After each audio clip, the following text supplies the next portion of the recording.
ഞാൻ advocate Lal Krishna MA LLB MBBS advocate. എന്തൊക്കെ ഇത് എവിടെ പിടിച്ചാൽ കിട്ടുന്നു? ആദ്യമേ തന്നെ കൈവിട്ട് പോവുകയാണല്ലോ ഈശ്വര.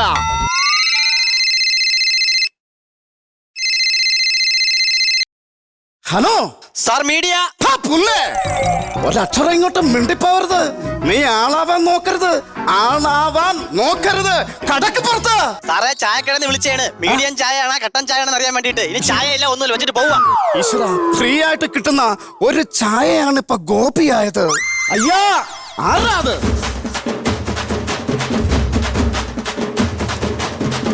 ஐயா வணக்கம். വയ്യെങ്കിൽ പിന്നെ എന്തിനാ വണക്കം പറയുന്നത്?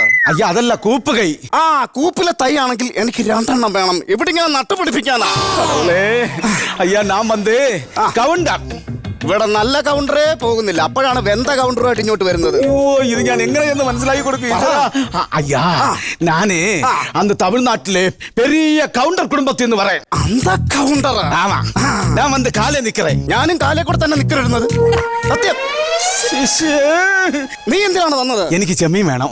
ചെമ്മീനൊക്കെ ഞാൻ തരാം, പക്ഷെ കോപ്പിറൈറ്റ് കൊടുക്കേണ്ടി വരും തകഴിക്ക്. അയ്യോ, ചെമ്മീനല്ലേ, കോടതിയിൽ നിന്ന് ഒരു സാധനം തരില്ല.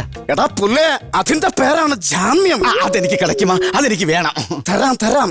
എന്താ നിന്റെ പേര്? എൻ പേര് മുനിയാണ്ടി. നിനക്ക് എന്താ പ്രശ്നം? എൻ സംസാരം ശരിയല്ല. അത് ഞാൻ വന്നപ്പോഴേ ശ്രദ്ധിക്കുന്നു, നിന്റെ സംസാരം ശരിയല്ലെന്ന്. അടിക്കാൻ തോന്നുന്നു നിന്നെ. അതല്ലാന്ന്, പിന്നെ സംസാരം എന്നാ പൊണ്ടാട്ടി.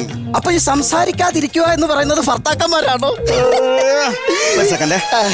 അതെ, ഇപ്പൊ പറഞ്ഞ ഈ സാധനം നാളെ വൈകുന്നേരം 5:30 മണിക്ക് തിരുവനന്തപുരത്ത് മറ്റേ VJT ഹാളിൽ പൊതുദർശനത്തിന് വെക്കുന്നു. പറ്റുമെങ്കിൽ അവസാനം അപ്പൊ എന്റെ കൗണ്ടർ നീ കൊന്നല്ലേ? കൊല്ലും.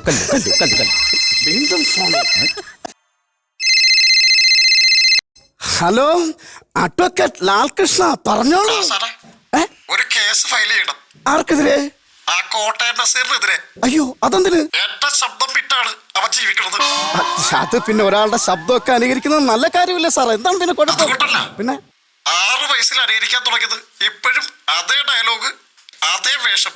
അതൊന്നും മാറ്റി പിടിക്കാൻ പറയണം. അത് ഞാൻ പറഞ്ഞോളാം സാർ, അത് ഞാൻ പറഞ്ഞോളാം. പിന്നെ അറിഞ്ഞ ഇല്ല, കീരിക്കാടൻ ജോസ് ചത്ത്. അതെന്തിനാണ് ഇപ്പൊ ഇവിടെ പറഞ്ഞത്?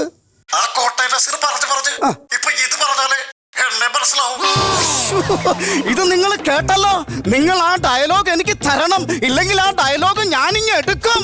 അയ്യാ, ഇതും വെക്കുന്നോ പൊതുദർശനത്തിന്? അല്ലയ്യ, പിന്നെന്താ? എനിക്ക് 3 പൊണ്ടാട്ടി ഇറക്കാൻ. ഭാഗ്യവാൻ. ഒന്ന് പെരിയ വീട്, ഒന്ന് സിന്ന വീട്, അപ്പൊ മൂന്നാമത്തത് വാടക വീട്. കൊള്ളാം, നീ നല്ലൊരു കൺസ്ട്രക്ഷൻ വർക്കാരനാണ് കേട്ടോ. ഇവരുടെയൊക്കെ പേരെന്തോന്ന്? മുല്ല, മല്ലി, കനകാംബര. നിന്റെ കേസ് കേട്ട് വിളിച്ചോ?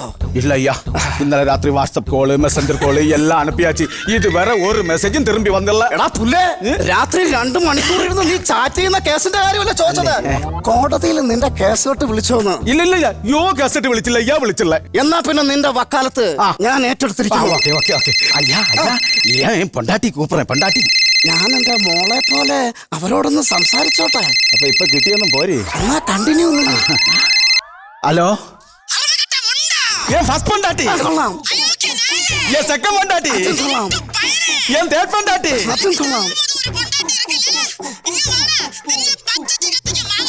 മാങ്ങാണ്ടി അല്ലേ, മുനിയാണ്ടി. അല്ല അയ്യാ, എനിക്ക് ജാമ്യം വേണ്ട. അല്ല, നിനക്ക് ഞാൻ ജാമ്യം എടുത്ത് തരും. അല്ലയ്യാ, ഈ ജാമ്യം മേടിച്ചോണ്ട് അവിടെ പോയി കഴിഞ്ഞാൽ അവര് 3 പേരും കൂടി എന്നെ പച്ചയ്ക്ക് കത്തിക്കും. പിന്നെ എന്ത് ചെയ്യാനാണ് നിന്റെ പ്ലാന്? ഞാൻ ഇവിടെ ഏതെങ്കിലും നല്ല ആഹാരം കിട്ടുന്ന ജയിലിൽ 6 മാസം അങ്ങ് സുഖിച്ചു കഴിഞ്ഞാലാ. മാധവ, മഹാദേവ.